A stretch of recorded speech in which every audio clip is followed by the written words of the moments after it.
friends, my name is Jaya Bajaj Gidwani. Welcome to my channel FinTechs गपशप। जैसे कि last video में मैंने आपसे प्रॉमिस किया था मेरा ये वाला वीडियो टैक्स पेयर्स के लिए होगा, तो हियर आई एम।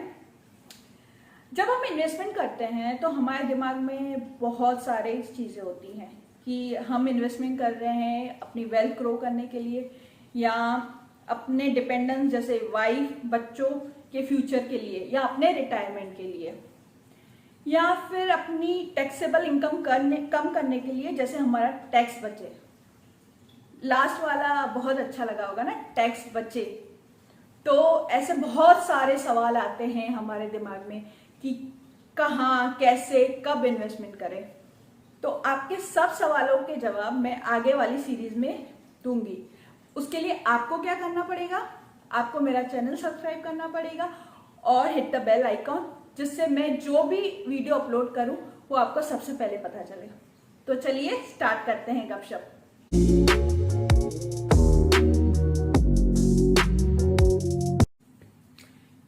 यहाँ इन्वेस्टमेंट को दो भागों में बांटा गया है, टैक्स सेविंग इन्वेस्टमेंट और non tax saving investment. Tax saving investment वो इन्वेस्टमेंट होती है जिनका डिडक्शन हमको एटीसी और एटीसीसी में मिलता है, जिससे हमारा टैक्स सेव होता है। अगर आप इन्वेस्टमेंट ही कर रहे हैं तो ऐसी इन्वेस्टमेंट में कीजिए जहां आपका टैक्स भी सेव हो और आपकी इन्वेस्टमेंट की इन्वेस्टमेंट हो जाए।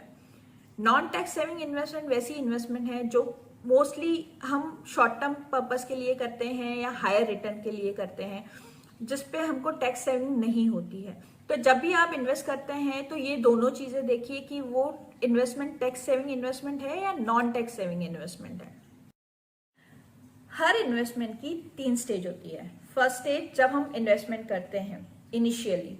सेकंड स्टेज होती है जब इन्वेस्टमेंट की ग्रोथ होती है या हमको इंटरेस्ट मिलता है। जो सपोज अगर आप किसी इन्वेस्टमेंट में 5 साल के लिए इन्वेस्टमेंट करते हैं तो आपको इंटरेस्ट मिलता है उस पर, तो आपको ये ध्यान देना है कि उस इंटरेस्ट पे टैक्स अप्लीकेबल है या नहीं। थर्ड स्टेज होती है मैच्योरिटी, या जब आप विड्रॉ करते हैं तो विड्रॉल के टाइम भी टैक्स अप्लीकेबल है या नहीं, ये चीज भी आपको ध्यान देनी है। तो जब भी आप इन्वेस्टमेंट करते हैं तो आपको ये ध्यान देना है कि कौन सी स्टेज पे आपको टैक्स अप्लीकेबल है।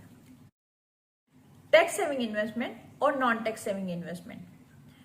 टैक्स सेविंग और नॉन टैक्स सेविंग इन्वेस्टमेंट को 6 कैटेगरी में डिवाइड किया गया है, जिससे आपको ये समझेगा कि आपकी इनकम कौन सी स्टेज पे टैक्सेबल है और कौन सी स्टेज पे एग्जम्प्ट है। तो आपको डिसीजन लेने में इजी रहेगा कि आपको कौन सी इन्वेस्टमेंट ज्यादा फायदे की है।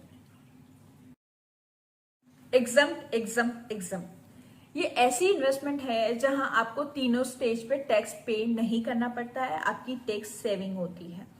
इन्वेस्टमेंट करते हैं तो आपको टैक्स डिडक्शन मिलता है एटीसी में, इंटरेस्ट और ग्रोथ होती है तो आपका इनकम ये एग्जम्प्ट होता है।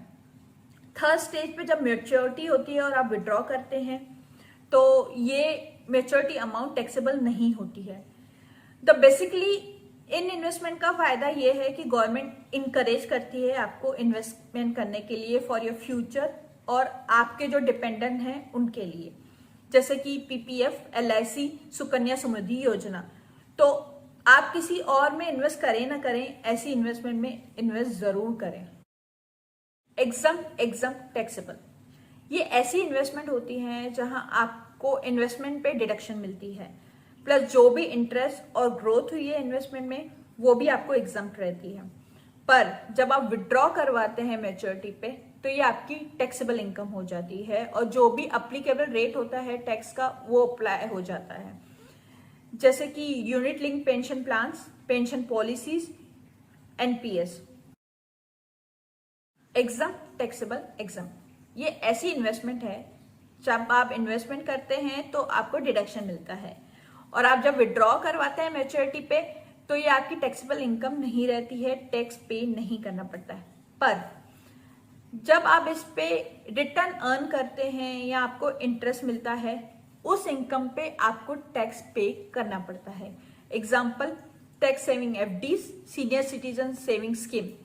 तो मोस्टली ऐसा होता है कि बैंक ही डायरेक्टली आपका टैक्स डिडक्ट करती है। जैसे आपने देखा होगा आपको टीडीएस सर्टिफिकेट मिलता है किसी इन्वेस्टमेंट में, तो ऐसी इन्वेस्टमेंट पे टैक्स अप्लीकेबल रहता है।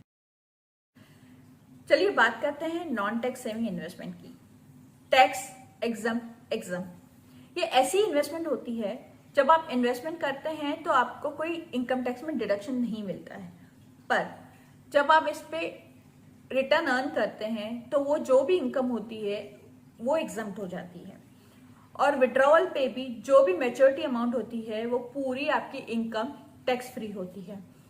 जैसे कि गवर्नमेंट बॉन्ड्स, बैंक के बॉन्ड्स होते हैं, यहाँ गवर्नमेंट आपको इनकरेज करती है कि आप इन्वेस्टमेंट करें और मैच्योरिटी पे आपको टैक्स सेविंग हो। टैक्स एग्जम टैक्स ये ऐसी इन्वेस्टमेंट है जहां आप इन्वेस्टमेंट करते हैं तो आपको कोई डिडक्शन नहीं मिलता, प्लस जब आप विड्रॉ करवाते हैं मैच्योरिटी पे तो पूरी मैच्योर अमाउंट पे आपको टैक्स पे करना पड़ता है। इस इन्वेस्टमेंट का सिर्फ इतना फायदा है जब आप इनकम अर्न करते हैं सिर्फ वही आपको एग्जम्प्ट रहती है। Example debt mutual fund, shares, equity mutual fund. तो आप जब भी ऐसी इन्वेस्टमेंट लेते हैं तो एक बार ध्यान दीजिए कि आपको यहाँ कोई टैक्स सेविंग नहीं होती है।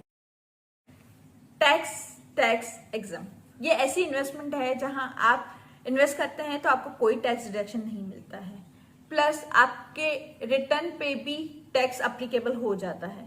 सिर्फ इसका इतना फायदा है जब आप मैच्योरिटी अमाउंट आपको मिलती है वो टैक्स फ्री होती है। Example FD, RD, tax saving bonds.